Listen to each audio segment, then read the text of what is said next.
ஓடி விளையாடு ஓய்ந்திருக்கலாகாது. அதுக்கு தான் சூப்பர் சரவணா ஸ்டோர்ஸ்ல சம்மருக்கு ஆடைகள் வாங்கும் போது அவுட்டோர் கேம்ஸ் ஃப்ரீ.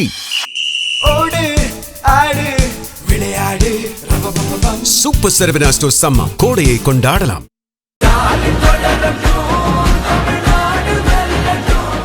திமுக எப்படின்னா இந்த மாநில உரிமை அப்படின்றத ரொம்ப சீப்பாக வெறும் அரசியல் விளம்பரத்துக்கு மட்டும்தான் பயன்படுத்திக்கிது. 50-60களில் இருந்த திமுகவை நீங்கள் திரும்ப பார்க்க நேரிடும் அப்படிங்கிற ஒரு சவாலையும் 1971 தமிழ்நாட்டின் மக்கள் தொகை 4 கோடி, உத்தரப்பிரதேச மக்கள் தொகை 8 கோடி. அதன் பிரகாரம் என்னன்னா 1:2, நம்மளுக்கு ஒரு எம்பினா அவங்க 2 எம்பி இருக்கு. ஓகே சார், இப்போ தமிழ்நாட்டோட முதலமைச்சர் மு க ஸ்டாலின் சொல்லக்கூடியதில் ஒரு விஷயத்த சொல்றாரு. மாநில அரசியல் உரிமையை பறிக்கிறதோட முயற்சியில தான் பாஜக இறங்கியிருக்கு.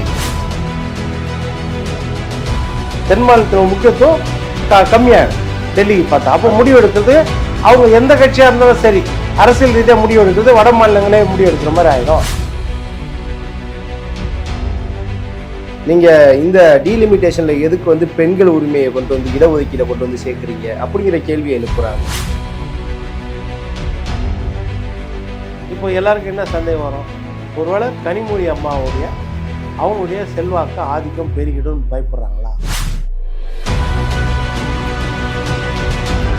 அதாவது தமிழ்நாட்டின் முதலமைச்சரான என்னோட தலைமையில பெரிய போராட்டம் நடத்துவோம் அப்படின்லாம் சொன்னாரு. மசோதாவோட நகலை எரிச்சாரு, கருப்பு கொடி ஏற்றிருக்காரு.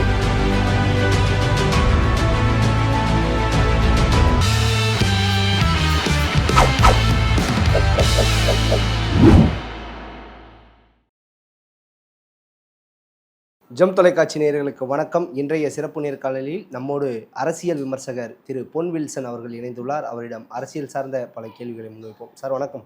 வணக்கம். எப்படி இருக்கீங்க? நல்லா இருக்கேன் சார். இந்த தொகுதி மறுவரை டீலிமிட்டேஷன் சொல்லக்கூடிய இந்த தொகுதி மறுவரையை மத்திய அரசு கொண்டு வராங்க. தொடர்ச்சியாக திமுக அதுக்கு எதிர்ப்பு தெரிவிச்சிருக்காங்க. குறிப்பாக ஒரு விஷயம் சொல்கிறாங்கன்னா, இங்கே இருக்கக்கூடிய தென் மாநிலங்களை மாநில உரிமைகளையும் பறிக்கிறதுக்காக தான் இந்த கொண்டு வராங்க அப்படிங்கிற ஒரு குற்றச்சாட்டை வைக்கிறாங்க. இது எப்படி பார்க்குறீங்க ஒரு அரசியல் விமர்சகராக? திமுக எப்படின்னா இந்த மாநில உரிமை அப்படின்றத ரொம்ப சீப்பாக வெறும் அரசியல் விளம்பரத்துக்கு மட்டும்தான் பயன்படுத்திக்குது. இல்லைன்னா மறைமுகமாக இந்திய நாட்டோட நம்ம எல்லா விதத்துலேயும் ரொம்ப இணக்கமாக இருக்கக்கூடாது அப்படின்ற மாதிரி எண்ணத்தில் மூவ் பண்ணுதோ, அந்த எல்லையை தாண்டிடுறாங்களோன்றது தான் நம்மளுக்கு கேள்விக்குரியாது. வெறும் சீப் அரசியலுக்காக, ஓட்டு வங்கிக்காக இந்த வேலையை செய்கிறாங்களோன்னு. இப்போ இந்திய அளவில் பார்த்திங்கன்னா எத்தனையோ விஷயங்கள் நல்ல விஷயங்கள் இருக்கும், எத்தனையோ விஷயங்கள் உரிமைக்காக போராடி பெற வேண்டியது இருக்கும். உரிமைக்காக போராடி பெற வேண்டியதை பெறணும். மற்றபடி இணக்கமாக இருக்க வேண்டிய விஷயத்தில் இணக்கமாக இருந்து பெற வேண்டும். அதுதான் ஒரு ஆட்சியோட இலக்கணம், ஒரு மாநில கட்சியோட இலக்கணம். அதுதான் அது எல்லா மாநிலங்களும் அதை பின்பற்றுறாங்க, எக்ஸப்ட் தமிழ்நாடு இப்படி தான் இருக்குது. ஏன்னா இப்போ இந்த தொகுதி மறுவரையே எடுத்துக்கோங்க. தொகுதி மறுவரைன்றது கண்டிப்பாக ஒரு நாட்டில் பண்ணி ஆகணுன்றது மக்கள் தொகைக்கேற்ப. இப்போ நம்ம சுதந்திரம் அடைஞ்ச போது நம்மளுக்கு 30-35 கோடி 40 கோடி தான் இருந்துச்சு. இன்றைக்கி 140 கோடி. அப்போ அரசியல் சாசன சட்டத்தில் என்ன எழுதிருக்குதுன்னா 10 வருஷத்துக்கு ஒரு தடவை தொகுதி மறுவரை பண்ணணும் மக்கள் தொகை அடிப்படையில் அப்படின்னு அவங்க கொடுத்துருக்குறாங்க. அதுதான். மற்றபடி 51 பண்ணாங்க, 61 பண்ணாங்க, அதுவும் 71 பண்ணிவிட்டு 76 இந்திரா காந்தி அவர்கள் பிரதமராக இருக்கும்போது அவங்க என்ன செய்தாங்கன்னா, நம்ம மக்கள் தொகையை கட்டுப்படுத்துறதுக்காக குடும்ப கட்டுப்பாடு அந்த நேரத்தில் ஃபேமிலி பிளானிங் ப்ரோக்ராம் இம்ப்ளிமெண்ட் பண்ணாங்க. ரொம்ப சீரியஸாக கொண்டு போனாங்க எல்லா இடத்துலையும். அதை தென் மாநிலங்கள் நல்லா கடைபிடிச்சிது. தமிழ்நாடு, ஆந்திரா, கேரளா, கர்நாடகா, இன்க்ளூடிங் ஓரளவு மகாராஷ்டிரா, இவங்கெல்லாம் ஓரளவு கடைபிடிச்சாங்க. வட மாநிலங்கள் அது பெரிய அளவில் கடைபிடிக்கல. அதனால் மக்கள் தொகை நம்ம கட்டுப்பாட்டில் கொண்டு வரணும். தென் மாநிலங்கள்லாம் மக்கள் தொகை கட்டுப்பாட்டில் கொண்டு வந்தாங்க, வட மாநிலங்கள் கொண்டு வரல. இப்போ உதாரணத்துக்கு எடுத்துக்கிட்டிங்கன்னா 1971 தமிழ்நாட்டின் மக்கள் தொகை 4 கோடி, உத்தரப்பிரதேச மக்கள் தொகை 8 கோடி. அதன் பிரகாரம் என்னென்னா 1:2, நம்மளுக்கு ஒரு எம்பினா அவங்க 2 எம்பி இருக்கும். அப்படி இருந்துச்சு. இப்போ என்னென்னா நம்மளது கிட்டத்தட்ட 8 கோடி, அவங்களது 25 கோடி கிட்ட. 1:3 ஆயிடுச்சு அவங்களுக்கு. நம்ம 4 8 ஆகியிருக்கிறோம், டபுள் தான் இருக்குது. ஆனால் அவங்க 8 என்ன செய்கிறாங்க, 3 மடங்கு பெருகியாச்சு, 24 கோடிக்கு மேலே போயிடுச்சு. 25 கோடி. அப்போ இப்போ அந்த மாதிரி மக்கள் தொகை அடிப்படையில் பிரித்தா 1:3 ஆகும். இது வந்து நேர்மையானது கிடையாது. அப்போது தென் மாநிலங்களின் பிரதிநிதித்துவம் கம்மியாகும். உண்மை தானே அது? தென் மாநிலத்தின் முக்கியத்துவம் கம்மியாயிடும் டெல்லிக்கு பார்த்தா. அப்போ முடிவு எடுக்கிறது அவங்க எந்த கட்சியாக இருந்தாலும் சரி, அரசியல் ரீதியாக முடிவு எடுக்கிறது வட மாநிலங்களே முடிவு எடுக்கிற மாதிரி ஆகிடும். இது கூடாதுன்றது தான் கணக்கு. 1976 இந்திரா காந்தி அம்மா என்ன செய்தாங்க? மக்கள் தொகை வந்து சீராக கட்டுப்படுத்த முடியல, அதனால ஒரு பக்கம் பாதிக்கக்கூடாது, அப்போது இன்னொரு 25 வருஷம் கழித்து இதை பார்க்கலாம் அப்படின்னு 25 வருஷத்துக்கு ஃப்ரீஸ் பண்ணாங்க. ஆர்டிகல் 42 வந்து அமெண்ட்மெண்ட். அப்போது 42வது அரசியல் சாசன சட்ட திருத்தத்தின்படி அவங்க வந்து இது இம்ப்ளிமெண்ட் பண்ணாங்க. 25 வருஷத்துக்கு ஃப்ரீஸ் பண்ணி வச்சாங்க. அந்த 25 வருஷம்ன்றது 2001 வந்துச்சு. இப்போ 2001 யாருடைய ஆட்சி இருந்துச்சு? இப்போது வடக்கு வாழ்கிறது தெற்கு தேய்கிறது, அண்ணா காலத்து பழமொழி. 2001 வடக்கு வாழ்ந்ததா தெற்கு வாழ்ந்ததா? இப்போ இது நீங்களால கரெக்டாக சொல்லணும். 2001 பிஜேபி அரசாங்கம் வாஜ்பாய். ஆனால் இந்தியாவை ஆண்டது யாருன்னா திராவிட முன்னேற்ற கழகம் திரு கருணாநிதி அவர்கள் முரசை மாறனை வச்சு இந்தியாவை ஆண்டார். மைனாரிட்டி அரசாங்கம் பிஜேபி அரசாங்கம். இவங்க ஆதரவு இல்லைன்னா கவுந்துரும். அமைச்சராக திமுக காரங்க தான் இந்த நாட்டையே ஆள்றாங்க. அந்த நேரத்தில் திருத்தங்கள் கொண்டு வந்து சரிசமமாக பிரிக்கிற மாதிரி அன்னைக்கு பிரிச்சிருக்கலாமா இல்லையா? வாய்ப்பு இருந்துச்சா இல்லையா? ஏன் அதை கோட்டை விட்டாங்க? 76 எமர்ஜென்சி அப்போ நம்ம ஒன்றும் செய்ய முடியாது, இந்திரா காந்தி அம்மா எடுக்க முடியும். 25 வருஷத்துக்கு தள்ளி வச்சிட்டாங்க. சரி, 25 வருஷம் கழிச்சு நம்மளுக்கு ஒரு பொன்னான வாய்ப்பு கிடைச்சதுல. முடிவெடுக்கக்கூடிய இடத்துல யார் இருந்தா? திமுக, கலைஞர் கருணாநிதி, முரசொலி மாறன் எல்லாரும் இருந்தாங்கல்ல முடிவெடுக்கக்கூடிய இடத்துல. அப்போ முடிவெடுக்காம ஏன் 25 வருஷத்துக்கு தள்ளி போட்டாங்க? இது எவ்வளோ பெரிய கேள்விக்குரிய. அப்போ அன்னைக்கு முடிவெடுத்து திருத்தங்கள் கொண்டு வந்து மக்கள் தொகை அடிப்படையில் கொடுக்கக்கூடாது, மாநில பிரதிநிதித்துவ அடிப்படையில் கொடுக்கணும் அப்படின்னு திருத்தம் கொண்டு வந்து நிறைவேற்றிருக்கலாம்ல. ஏன் செய்யல? நிறைவேற்ற முயற்சியாவது பண்ணாங்களா? நம்ம தோத்திருந்தா கூட பரவாயில்ல, ஒரு போராட்டம் ஆர்ப்பாட்டம் இல்லை இதே மாதிரி இப்போ பண்ணுற மாதிரி அப்போ பண்ணி அதே மாதிரி கருப்பு சட்டை கருப்பு பலூனு எல்லாம் அன்னைக்கு விட்டு அன்னைக்கு ஒரு பண்ணி நிறுத்திருக்கலாம்ல, பண்ணியிருக்கலாம்ல. இன்ஃப்ளூயன்ஸ் நம்ம அவங்க கையில் இருந்துச்சு இல்லை, ஆட்சி நம்ம கையில் தான் இருந்துச்சு, தமிழ்நாடு கையில் தான். அன்னைக்கு பண்ணாமல் எதுக்கு 25 வருஷத்துக்கு தள்ளி போட்டாங்க? இது எத்தனை தடவை இந்த மாதிரி தள்ளி போடுறது? இன்னும் மக்கள் தொகை 300 கோடி ஆனாலும் தள்ளி போடுறதா? அந்த கேள்வி இப்போ வருது. ஓகே சார், இப்போ தமிழ்நாட்டோட முதலமைச்சர் மு.க. ஸ்டாலின் சொல்ல வழியில் ஒரு விஷயத்த வந்து சொல்றாரு. மாநில அரசியல் உரிமையை பறிக்கிறோட முயற்சியில் தான் பாஜக இறங்கியிருக்கு அப்படிங்கிற ஒரு கேள்வி. அதான் எந்த விதத்தில்? அதை அவர் சொல்லணும்ல, எந்த விதத்தில் இந்த கேள்வி எழுப்புறாரு இல்லையா? அதான் எந்த விதத்தில்னு கேட்குறேன் நான். இப்போ நம்ம கூட சொல்லிடலாம், ஈஸியாக சொல்லிடலாம், கனிமொழி அம்மாவுடைய உரிமையை பறிக்கிறதுக்கு தான் இவர் வந்து முயற்சி பண்ணுறாரு. எந்த விதத்தில்னு சொல்லணும்ல. இப்போ துரைமுருகன் துணை முதலமைச்சர் கொடுத்தா வாங்கிக்குவேனாரு. துரைமுருகனுக்கு அவருடைய உரிமையை பறித்து தான் இவர் வந்து உதயநிதி கொடுத்துருக்காருன்னு சொல்லிடலாம்ல. எந்த விதத்தில்னு சொல்லணும்ல. எந்த விதத்தில்? இப்போ வந்து தொகுதி மறுவரை நடக்குது, டீலிமிட்டேஷன் நடக்க போகுது. டீலிமிட்டேஷன் ஃபேராக நடக்கணும் அப்படின்றது நம்ம வந்து எல்லாருக்கும் அதுதான். தமிழ்நாட்டோடைய பிரதிநிதித்துவம் ஒன்று கூட குறையக்கூடாதுன்றது. இப்போ இந்தியாவில் 100 எம்பி இருக்கிறாங்கன்னா அதில் 7.18 அதான் 7 எம்பின்னு வச்சு 7 எம்பி தமிழ்நாட்டு எம்பி. நீங்கள் 100 இருந்தால் 7 எம்பி தமிழ்நாட்டு எம்பி இருக்கணும். 1000 எம்பி இருந்தால் தமிழ்நாட்டு எம்பி எவ்வளோ இருக்கணும்? 70 எம்பி இருக்கும். அதுதானே பிரதிநிதித்துவம்? அதுதானே நம்மளுக்காக. 100 இருக்குமோ 7 இருக்கிறோம், 543 இருக்குமோ 39 இருக்கிறோம், 1000 இருந்தால் 70 இருக்கணும். கரெக்டாக? அதுதானே கணக்கு. 500 இருந்தால் 35 இருக்கணும், அதுதான் கணக்கு. இது நம்மளுக்கு வேணும்னு சொல்கிறோம். இது தான் உரிமை, இதை நம்ம கேட்கணும். ஓகே, அந்த வீடியோ வெளியிடும் போது கூட முதலமைச்சர் ஸ்டாலின் ஒரு விஷயம் சொல்லியிருப்பாரு. 50-60களில் இருந்த திமுகவை நீங்கள் திரும்ப பார்க்க நேரிடும் அப்படிங்கிற ஒரு சவாலையும். மறுபடியும் கலைஞர் உயிரோடு வந்துடுவாரா? இல்லை, இந்த விஷயத்த அவர் சொல்றாரு. 50-60களில் இருந்த திமுகவை நீங்கள் திரும்ப பார்க்க வேண்டிய சுச்சுவேஷன். எல்லா திமுகவும் பார்த்துன்னு தானே இருக்கிறோம். இப்போ 50-60களில் அன்னைக்கு இது இல்லையே, எம்ஜிஆர் கட்சியோ அதிமுக இல்லையே. அன்னைக்கு அதிமுக இருந்திருந்தா சரி, அன்னைக்கு அந்த கட்சியில் எம்ஜிஆரும் இருந்தார. 50-60களில் புரட்சித் தலைவர் எம்ஜிஆர் அந்த கட்சியில் இருந்தார்ல. அப்போ அந்த கட்சியோட சக்தி வேற இல்லை, இப்போ இல்லைல்ல. அப்போ அதை யோசிக்கணும்ல. அதனால் இதெல்லாம் என்னென்னா அரசியல் ரீதியாக பேசுகிறது தான். நம்மளுக்கு பாயிண்ட்டு தான் முக்கியம். இப்போ நீங்கள் சொன்னதில் எதுனா பாயிண்ட் இருக்குதா?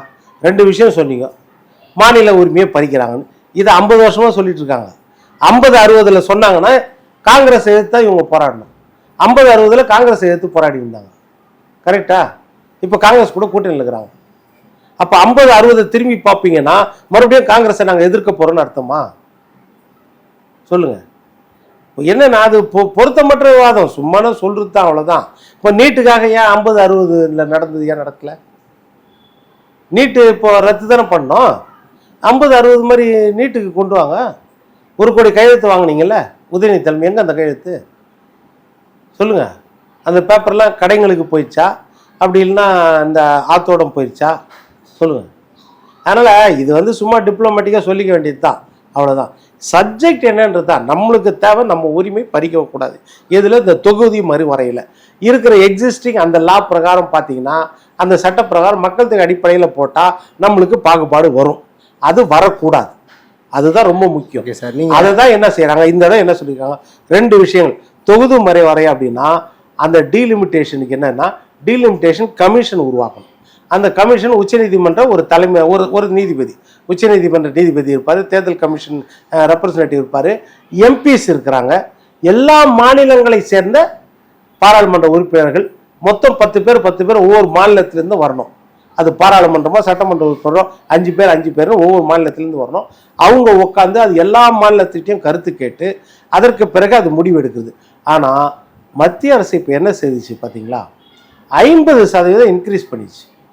இப்போ தொகுதி மறுவரை நடந்த பிறகுதான தொகுதிகளின் எண்ணிக்கை தெரியும். அப்போ நம்ம பாதிக்கப்படுவோம். கரெக்டா? தொகுதி மறுவரைனா தொகுதிகளின் மக்கள் தொகை அடிப்படையில் தொகுதிகளின் எண்ணிக்கை அதிகமாகணும். இப்போ மக்கள் தொகை அதிகமாக இருந்துச்சுன்னா 1000 தொகுதி கூட வரலாம் அப்படின்றது தானே. 10 லட்சம் பேருக்கு ஒரு எம்பி இருக்கணும். இப்போ 25 லட்சம் பேருக்கு இருக்குது. ஆக்சுவலாக ஆரம்பிக்கும் போது 8 லட்சம் பேரில் இருந்த 71 8 லட்சம் பேருக்கு ஒரு எம்பி, இப்போ 25 லட்சம் பேருக்கு ஒரு எம்பி இருக்குது. மறுபடியும் நம்மளுக்கு 10 லட்சம் பேருக்கு ஒரு எம்பி வரணும் அப்படின்னு நம்ம சொல்கிறோம். அப்படி சொல்லும்போது என்னன்னா, எத்தனை தொகுதின்னு தெரியாதுல்ல. ஆனால் தொகுதியை இப்போ முடிவு பண்ணிட்டாங்கல்ல மத்திய அரசு. அதான் தமிழகத்துக்கு 59 தொகுதிகள் வரைக்கும் இருக்குன்னு உள்துறை அமைச்சரே சொல்றாரு. இப்போ நீங்க 39 பேரா கருப்பு சட்டையில வந்திருக்கீங்க, உங்களோட உரிமை பறிக்கப்படாது, 59 எம்பிக்களா வர்றதுக்கு வாய்ப்பு இருக்கு அப்படிங்கிறாரு. 7 வாய்ப்பு இருக்குல்ல, அதுதான் வாய்ப்பே கிடையாது. 7.1 லிஸ்டோட எழுத்துப்பூர்வமா படிச்சுட்டாரு. யார் யாருக்கு எவ்வளவு வரும்னு லிஸ்டோட படிச்சாச்சு. இந்த 815 எத்தனை பேருக்கு எப்படி பிரிக்கிறாங்கன்னு. நம்மளுக்கு 7.18 அப்படின்னா 50% ஏறிச்சுன்னா 815 + 35 யூனியன் பிரதேசத்துக்கு 850 சீட் அங்கே வருதுன்னா நம்மளுக்கு 59 ஆச்சுன்னா 7.18 இப்போ 7.43 வரும் அப்படிங்கிற சம்திங். 7.23 7.18 இப்போ இருக்குது இல்லை. நம்மளுக்கு அந்த சதவீத அடிப்படையில் வந்துச்சுன்னா 58.5 வரணும். இப்போ 39 இருக்குது, 58.5 வரணும், 19 வரணும் கூட அந்த சதவீதம். ஆனால் 20 கூட கொடுத்துட்றாங்க. அப்போ நம்மளுக்கு என்னன்னா கூட 0.05 இன்க்ரீஸ் ஆகுது. 7.18 இப்போ இருக்குது நம்மளோட பர்சன்டேஜ் ரெப்ரசன்டேஷனு. 7.23 வந்துடும். அப்போ எந்த விதத்தில் குறையுது? ஓகே சார், இப்போ எடப்பாடி அவர்கள் வந்து சொன்னார், பெண்களுக்கு வந்து 33% இடஒதுக்கீடு அதில் கிடைக்கிது அப்படின்னு சொல்லியிருக்காரு. இன்னைக்கு வந்து அதையும் வந்து காங்கிரஸ் தரப்புலேருந்து சொல்கிறாங்கன்னா, நீங்கள் இந்த டீலிமிட்டேஷனில் எதுக்கு வந்து பெண்கள் உரிமையை கொண்டு வந்து இடஒதுக்கீடை கொண்டு வந்து சேர்க்குறீங்க அப்படிங்கிற கேள்வியை எழுப்புறாங்க. இதை எப்படி பார்க்குறீங்க? பெண்கள் இடஒதுக்கீடு எப்படி நம்ம கொடுத்துதான் ஆகணும்? அது எவ்வளோ நாள் தள்ளி போடுவீங்க நீங்கள்? இப்படியே வந்து பெண்களை ஏமாற்றி எவ்வளோ நாள் தள்ளி போடுவீங்க? ஏதாவது ஒரு காரணத்தை சொல்லி தள்ளி போட்டுனே இருப்பீங்களா? சொல்லுங்கள். ஒன்று 2029க்குள்ளே இது முடிஞ்சதுன்னா 2029க்குள்ளே தொகுதியை எக்ஸ்ட்ரா சேர்த்து பெண்கள் இடஒதுக்கீடு இருக்கும். இல்லைன்னா எக்ஸிஸ்டிங் 543 தொகுதிக்குள்ளே பெண்களுக்கு இடஒதுக்கீடு இருக்கணும். அதை கொடுத்து தானே ஆகணும். எவ்வளோ நாள் தள்ளி போடுவீங்க அதை? சொல்லுங்கள். பெண்கள் இடஒதுக்கீடுன்றது தெளிவாக கொடுத்துருக்கு. அதே மாதிரி எத்தனை தொகுதி ஏறுதுன்றதும் இப்போ சொல்லியாச்சு. முதல்ல நாங்கள் தொகுதியை சொல்லிட்டோன்றாங்க. 50% இப்போ ஏற்றிடுறோம் அப்படின்னு சொல்லியாச்சு இல்லை. அப்புறம் என்ன? இப்போ சார், அதாவது நாடாளுமன்றத்திலே வந்து திமுக எம்பிக்கள் கொடுக்கக்கூடிய குரல்னா நீங்கள் என்ன சொல்கிறாங்க அப்படின்னா, எங்களுக்கு தேர்தல் டைம் பிரச்சாரம் முக்கியம் கிடையாது, வாக்கு முக்கியம் கிடையாது, அதாவது தமிழர்களோட வெற்றி தான் எங்களுக்கு முக்கியம், அதனால தான் நாங்கள் இங்கே வந்து கலந்துக்கிறோம். ஆனால் உங்களோட இணையமைச்சர் அங்கே ஓட்டு கேட்டுக்கிட்டு இருக்காரு எடப்பாடி கூட சேர்ந்து அப்படிங்கிறத எம்பிக்கள் உள்ள குரலை எழுப்புறாங்க. எம்பிக்கள் போயிட்டு என்ன செய்துட்டாங்க? அப்போது இப்போ மேற்கு வங்காளத்தில் அவங்களுக்கு அக்கறை இல்லையா? சொல்லுங்கள். மேற்கு வங்காளத்தில் தேர்தல் நடக்குதுல்ல, கேரளாவில் தேர்தல் நடக்கும், கம்யூனிஸ்ட்டுகளுக்கு அக்கறை இல்லையா? கம்யூனிஸ்ட்டுகள் அங்கே இருக்கிறாங்கல்ல, கம்யூனிஸ்டுகளுக்கும் இப்போ தேர்தலை பற்றி கவலை கிடையாதா? இல்லை காங்கிரஸ்காரங்களுக்கு தேர்தலை பற்றி கவலை கிடையாதா? இதெல்லாம் சும்மா சொல்லிக்க வேண்டியது தான். இன்றைக்கி எல்லோரும் போயிருப்பாங்க, அங்கே ஓட்டு போட அத்தனை பேர் இருப்பாங்க. புரியுதா? ஓட்டு போட போகிறதுக்கு எல்லோரும் போவாங்க. 8லேருந்து 18 மணி நேரமும் என்னமோ விவாதம், அதற்கு பிறகு எல்லாமே இருக்குதுல்ல அங்கே. ஆனால் அதான் சொல்கிறேன், வெறும் அரசியல் ரீதியாக இவங்களால எந்த வார்த்தையும் சொல்ல முடியாது. பெண்கள் இடஒதுக்கீடை ஏன் எதிர்க்கிறாங்க அதை சொல்லுங்கள். பெண்களுக்கு கொடுக்குற 333% ஏன் எதிர்க்கிறாங்க சொல்லுங்கள். இப்போ எல்லாருக்கும் என்ன சந்தேகம் வரும்? ஒருவேளை கனிமொழி அம்மாவுடைய அவங்களுடைய செல்வாக்கு ஆதிக்கம் பெருகிடும்னு பயப்படுறாங்களா? அந்த எண்ணம் நம்புகிறாங்களா? ஏன்னா கட்சிகள் வந்து அடுத்த தலைமுறையை பற்றி சிந்திக்கும். திமுக வந்து தான் குடும்பத்தின் அடுத்த தலைமுறையை பற்றி சிந்திப்பாங்க. அப்போ அடுத்த தலைமுறைக்கு ஒரு கிளியரன்ஸ் கொடுத்துட்டு போகணும் அப்படின்னு யோசிப்பாங்க. அதனால தான் இந்த தடவை துரைமுருகன் கூட சீட்டு கொடுக்க தயங்கினாங்க. அடுத்த தலைமுறைக்கு நம்ம கிளியர் பண்ணி வைக்கணும் அடுத்த ஜென்ரேஷனை அப்படின்னு. ஏன் இப்போ ராணிப்பேட்டையில் என்னாச்சு? ராணிப்பேட்டை தொகுதியில் யார் வேட்பாளர் சொல்லுங்கள். ராணிப்பேட்டை தொகுதி வேட்பாளர் இப்போ இருக்கிற காந்தியோட மகன். அவரை தான் அங்கே வேட்பாளரை ஸ்டாலின் அவர்கள் அறிவிச்சாச்சு. அப்புறம் எப்படி காந்தி மறுபடியும் மாறினார்? அவரு அவங்க அப்பா என்ன செய்ய, நான் தான் இருப்பேன், நான் தான் வரணும். ஆனால் இவர் என்ன செய்கிறாரு? தன் பையனுக்கு உதயநிதிக்கு லைன் கிளியராக இருக்கணும், அடுத்த ஜென்ரேஷனை ரெடி பண்ணி வைக்கணும். இந்த எலெக்ஷனில் நிறைய சிட்டிங் எம்எல்ஏ தொகுதியே வந்து மாற்றப்பட்டு கொடுத்துருக்கு. ஆமாம், சிட்டிங் எம்எல்ஏ தொகுதி நிறைய அதிருப்தி இருக்குதுல்ல, எல்லா இடத்துலையும் அதிருப்தி எக்கச்சக்கமாக இருக்குது. அது ஒரு பக்கம். இன்னொரு பக்கம் அடுத்த தலைமுறைக்கு லைனை கிளியர் பண்ணி வைக்கிறாரு, அதுவும் பார்க்கணும். இதெல்லாம் இருக்குது. மற்றபடி நான் என்ன சொல்கிறேன், இந்த தொகுதி மறுவரையை பொறுத்த வரைக்கும் அதாவது பர்சன்டேஜ் வந்து கண்டிப்பாக குறையாது, சதவிகிதம் கண்டிப்பாக குறையாதுன்னு அமித்ஷாவும் சொல்லிட்டார், மோடியும் சொல்லிட்டார். நம்ம அடுத்த கட்டத்துக்கு மூவ் பண்ணோம்ல. இப்போ 59 வராதுன்னு சொன்னார்ல, இப்போ வந்துருச்சு இல்லை. இப்போ அதுக்கு என்ன சொல்ல முடியும்? இப்போ எடப்பாடியார் கேட்குறாருல, நம்ம 39 31 குறைஞ்சிரும் அப்படின்னு சொன்னார்ல. அண்ணாமலையே சொன்னார் நேற்று. 39 இருக்கிறது வந்து 8 சீட்டு குறைஞ்சி 31 குறைஞ்சிரும் எப்படி பயமுறுத்துனீங்க? இப்போ 59 வருது, அதுக்கு என்ன செய்வீங்க? இப்போ எதுலெல்லாம் அரசியல் பண்ணுமோ அதுதாங்க அரசியல் பண்ணோம். நீங்கள் மற்றதுக்கெல்லாம் வந்து எல்லாத்துக்கும் கேட்டுன்னு இருந்தீங்கன்னா அப்புறம் என்ன தான் பேச முடியும்? நீங்கள் எதையுமே நம்ம அப்போ செய்ய முடியாது, ஒன்றுமே. அதாவது தமிழ்நாட்டின் முதலமைச்சரான என்னோட தலைமையில் பெரிய போராட்டம் நடத்துவோம் அப்படின்லாம் சொன்னார். மசோதாவோட நகலை எரிச்சாரு, கருப்பு கொடி ஏற்றிருக்காரு. மசோதா நகலே இருக்கிறதுக்கே நான் என்ன சொல்கிறேன், இப்போ நேற்று மசோதா வந்து தாக்கலே பண்ணல, மசோதா காப்பியும் யாருக்கும் கொடுக்கல. அப்புறம் எப்படி எந்த மசோதா இவர் கையில் கட்சிது? எந்த எம்பிக்கள் குறையே என்ன சொன்னாங்க, எங்களுக்கு என்ன மசோதா தாக்கல் பண்ணுறாங்கன்னு கூட தெரியாது, எந்த மசோதாவும் எங்ககிட்ட காமிக்கவும் இல்லை, எங்ககிட்ட அதோட விஷயங்களும் எதுவுமே தெரியாது, எங்களுக்கு எதுவுமே கொடுக்கல, ரகசியமாக வச்சுன்னு பண்ணுறாங்க. இதைத்தானே சொன்னாங்க. டிஆர் பாலு கொண்டு திருச்சி சிவா, கனிமொழி எல்லாரும் என்ன சொன்னாங்க, அந்த மசோதா என்னன்னு எங்களுக்கு தெரியாது அப்படிதானே சொன்னாங்க. ஆனால் இவர் வாசல் நின்று ஒரு மசோதா கொளுத்துறாரு. எப்படி இவருக்கு மட்டும் கிடைச்சிது? இப்போ இது நாடகம் தானே? அப்போ சொல்லுங்கள். நீங்கள் கருப்பு கொடி காட்டுறீங்க, எதிர்ப்பு காட்டுறீங்க, அது என்ன விஷயம் தெரியாத நம்ம சொல்கிறோம். நீங்கள் சொல்கிறீங்க அதில் எந்த அளவுக்கு நம்மளுக்கு தொகுதி கிடைக்கும்னு தெரியாது, அதனால நாங்கள் கருப்பு கொடி காட்டுறோம். நியாயம். மசோதா வந்துருச்சு உங்கள் கையில், அப்படி எப்படி மசோதா எரிப்பீங்க? அப்போ இல்லாத ஒரு மசோதாவை எரிக்கிற மாதிரி தானே கணக்கு இது. அதுதான் சொல்கிறேன், எது இதில் அரசியல் பண்ணணுமோ, எதில் ஆர்ப்பாட்டம் பண்ணணுமோ அது இதில் போராட்டம் பண்ணணும். இன்றைக்கி கல்வி நிதி வரலையா, போராட்டம் பண்ணுங்கள், ஆர்ப்பாட்டம் பண்ணுங்கள், நியாயமான விஷயம். மற்றபடி இப்போ சிஏ கூட தேவையில்லாத ஒரு ஆர்ப்பாட்டம் பண்ணி இன்றைக்கி சிஏ 9 வருஷம் ஆச்சு அது இம்ப்ளிமெண்டேஷன் ஆகி. எத்தனை சிறுபான்மை இஸ்லாமியர்களும் மற்றவர்களும் பாதிக்கப்பட்டிருக்காங்க? யாராவது ஒருத்தரை காமிங்க. இந்த சட்டத்தால் எனக்கு குடியுரிமை போச்சு, இல்லை குடியுரிமை கிடைக்கல, ஏதாவது ஒரு ஆளை சொல்ல முடியும்? ஒரு நாள் நேரத்தில் உயிரை கூட துச்சமாக மதித்து அவ்வளோ பேர் சிறுபான்மை இஸ்லாமிய சகோதர சகோதரிகள்லாம் எல்லா இடத்துலையும் போராட வச்சாங்கல்ல. ஆனால் இன்றைக்கி எங்கே? அப்போ வெறும் அரசியலுக்காகத்தானே இதை பயன்படுத்தியிருக்கீங்க. இன்றைக்கி இதுதான் ஒரு கேள்வி. இந்த மாதிரி அற்ப அரசியலுக்காக எல்லாத்தையும் நீங்கள் பயன்படுத்திட்டு இருக்கக்கூடாது அப்படின்றது வந்து திமுக இன்றைக்கி நல்ல பாடம் கற்றுக்குச்சு. இந்த பெண்களுக்கு வந்து அவங்க பெண்கள் வாக்கு இந்த தடவை கிடைக்கிறது ரொம்ப கஷ்டம். ஏன்னா எவ்வளோ பெரிய மறுமலர்ச்சிங்க இது. பஞ்சாயத்து ராஜ் சட்டம் வந்து அதை கொண்டு வரணும்னு சொல்லி இம்ப்ளிமெண்ட் பண்ணணும் ராஜீவ்காந்தி போராடினார். ராஜீவ்காந்தி தான் கொண்டு வந்தார். அப்போது அதை இம்ப்ளிமெண்டேஷனுக்கு கொண்டு வந்தார். சட்டம் இருந்துச்சு, இம்ப்ளிமெண்டேஷன் கொண்டு வந்தார். 33% இடஒதுக்கீடு உள்ளாட்சி தேர்தல், ஊரக பஞ்சாயத்து உள்ளாட்சி தேர்தலில் 33%. இங்கே மட்டும்தான் தமிழ்நாட்டில் ஜெயலலிதா அம்மா 50% கொண்டு வந்தாங்கல்ல. இன்னைக்கு 50% பெண்கள் ஊராட்சி உள்ளாட்சி எல்லாத்துலேயும் இருக்கிறாங்க, கார்பரேஷன்லேருந்து எல்லாத்துலேயும். அதுபோல் சட்டமன்றத்திலே 33%, பாராளுமன்றத்திலே 33% பெண்களுக்கு கொடுக்கக்கூடிய வாய்ப்பை கிட்டத்தட்ட இது 30-40 வருஷம் கனவு. ஒவ்வொரு முறையும் இது தடுக்கப்படும், அந்த மாதிரி இருக்கும்.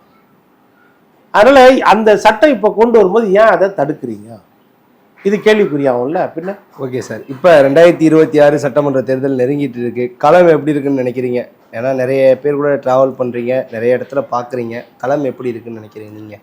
களம் எப்படி இருக்குன்னா, நீங்கள் ஆரம்பத்துலேருந்து ஒரு பிரம்மக்கு உண்டு பண்ணி வச்சுருந்தாங்க. என்னென்னா திமுக வலுவாக இருக்குது, திமுக கூட்டணி வலுவாக இருக்குது. இப்போ அதான் சொல்கிறாங்க, திமுக வலுவாக இருக்குது, வலுவான கூட்டணின்னு தான் சொல்கிறாங்க. ராகுல் காந்தி சொல்கிறாருல்ல, திமுக கூட்டணி வலுவாக இருக்குதுன்னு. என்னைக்கு சொன்னார் ராகுல் காந்தி? சொல்லுங்கள், என்னைக்கு சொன்னார் ராகுல் காந்தி? சொல்லிட்டாரா ராகுல் காந்தி? சொல்லியே. அப்புறம் சொல்லுங்கள். இந்தியா கூட்டணியை பொறுத்த வரைக்கும் அகில இந்திய அளவில் அவர் தானே தலைவர், இன்றைக்கி வரைக்கும் சொல்லலை. அதனால் சொல்லிட்டு இருக்குதுல்ல, நம்ம பார்க்குறது நம்ம நடைமுறைக்கு தெரியுது. என்னது, இந்த கூட்டணி நல்லா இருக்குது அப்படின்னு சொன்னாங்க, ஆனால் அந்த கூட்டணி சரியில்லை. அதிமுக கூட்டணியே உருவாகலைன்னாங்க, அதிமுக பட்டம் கூட்டணியெல்லாம் உருவாயிடுச்சு. இன்னொன்று, முரண்பட்ட தலைவர்கள்லாம் அதிமுக சைடு இருந்தாங்க. ஒரு பக்கம் பார்த்தீங்கன்னா டிடிவி தினகரன் கடந்த காலத்தில் விமர்சனம் பண்ணிட்டு இருந்தார், பிஜேபி கடந்த காலத்தில் அதிமுக விமர்சனம் பண்ணிட்டு, அதிமுகவும் அவங்கள விமர்சனம் பண்ணிடுச்சு. இது சட்டமன்ற தேர்தல், மக்கள் நலனுக்காக வெறுப்பை விதைக்கின்ற திமுகவை ஆட்சியை விட்டு அகற்றணும். இதுக்காக நம்மெல்லாம் ஒன்றா சேரணும், ஓட்டு பிரியக்கூடாதுன்னு அத்தனை பேர் ஒன்றா சேர்ந்து நிற்கிறாங்க, ஒன்றா மேடையிலையும் நிற்கிறாங்க, ஒன்றா பிரச்சாரமும் பண்ணுறாங்க. அகில இந்திய தலைவர் மோடி அவர்கள் 4 முறை தமிழ்நாட்டில் அத்தனை கூட்டணி கட்சி தலைவர்களையும் கையை தூக்கி நின்று எடப்பாடி தலைமையில் இந்த கூட்டணி ஆட்சி, மற்ற மாநிலத்திலோட உள்துறை அமைச்சர் போய் சொல்கிறாரு, எடப்பாடியும் அதிமுக தலைவர் தான் எங்களுக்கு பிக் பிரதர், தமிழ்நாட்டை பொறுத்த வரைக்கும் அவர் தான் பெரிய அண்ணன் எங்களுக்குன்றாரு அவர் உள்துறை அமைச்சர் அமித்ஷா. இந்த மாதிரி இணக்கமாகுது. இந்த பக்கம் பார்த்தீங்கன்னா ராகுல் காந்தி இன்னைக்கு வரைக்கும் திரும்பியே பார்க்கல. இல்லை சார், நீங்கள் ராகுல் காந்தி கூட்டணி வலுவாக இருக்குன்னா, இங்கே காங்கிரஸ் தலைமையில் கூட்டணி இல்லையா, திமுக தலைமையில் தானே கூட்டணி? திமுக தலைமையில் இருக்கிற கூட்டணியில் தாங்க கூட்டணி தலைவர்கள் சொல்லணும். இப்போ செல்வப்பிரதிநிதி சொல்கிறாருல, காலையில் மத்தியானம் சாயங்காலம் நைட்டு 4 தடவை சொல்லுவார் அவர், கூட்டணி வலுவாகுதுன்னு சொல்றாரு. அவர் தான் தமிழ்நாடு காங்கிரஸ் கமிட்டி தலைவர். வேலைக்கு செல்லாதுன்றீங்களா? அவர் டெல்லியில தானே இருக்காரு. டெல்லியில இருந்தா சொல்லக்கூடாதா? அப்ப நீங்க ஏன் கேட்டீங்க? அமித்ஷா சொன்னாரா, ராகுல் மோடி சொன்னாரா, எடப்பாடின்னு கேட்டீங்க? அவங்க தமிழ்நாட்டில் இருக்காங்க, சொல்லுங்க. அது எதுக்குங்க கேட்டீங்க? அப்போ பதில் சொல்ல மாட்டீங்களா? அது ஏன் கேட்டீங்க? மோடி சொன்னாரா, அமித்ஷா சொன்னாரா, எடப்பாடி முதலமைச்சர் சொன்னாரான்னு கேட்டீங்களே. அப்போ மட்டும் அவங்க தமிழ்நாட்டில் இருந்தாங்களா? இப்போ மட்டும் ராகுல் காந்தி? இது நல்லா தெரியும், ராகுல் காந்திக்கு விருப்பம் இல்லாத ஒரு கூட்டணி. விருப்பம் இல்லாமல் சீட்டும் கம்மி, அதே மாதிரி ஆட்சி அதிகாரத்தில் பங்கும் கிடையாது, எல்லா விதத்திலையும் நம்மளை பலவீனப்படுத்துகிறாரு ஸ்டாலின் அவர்கள்னு அவர் மன வருத்தத்தில் இருக்கிறார். அது நல்லா தெரியும். இது வரைக்கும் பிரச்சாரத்துக்கு வரல, முடிய போது 3 நாள் வந்தாலும் வருவார், வெறும் கடமைக்கு வருவார் ஒழிய திமுகவுடைய வெற்றிக்காக வரமாட்டார். நாளைக்கு தோத்துட்டா நம்ம மேலே பழி சொல்லுவாங்க, இவர் வராதால் தான் தோத்துட்டாங்கன்னு சொல்லுவாங்கன்னு சொல்லிட்டு கடமைக்காக வந்தாலும் வருவா ஒழிய நம்மளுக்கு முழுசாக தெரியுது. ஆரம்ப கட்டத்தில் முடிவு வரைக்கும் நடக்கிற 5 தொகுதிங்க, 5 மாநிலம் தானே. ராகுல் காந்தி எதிர்கட்சி தலைவர் தானே, தாராளமாக மூச்சுக்கு 300 தடவை வந்து போயிருக்கலாம்ல, ஏன் வரல? அப்போ சிறப்பான தகவலுக்கு ரொம்ப நன்றி. ஓடி விளையாடு ஓய்ந்திருக்கலாகாது, அதுக்கு தான் சூப்பர் சரவணா ஸ்டோர்ஸ்ல சம்மருக்கு ஆடைகள் வாங்கும் போது அவுட்டோர் கேம்ஸ் ஃப்ரீ. ஓடு ஆடு விளையாடு சூப்பர் சரவணா ஸ்டோர்ஸ் சம்மர் கோடையை கொண்டாடலாம்.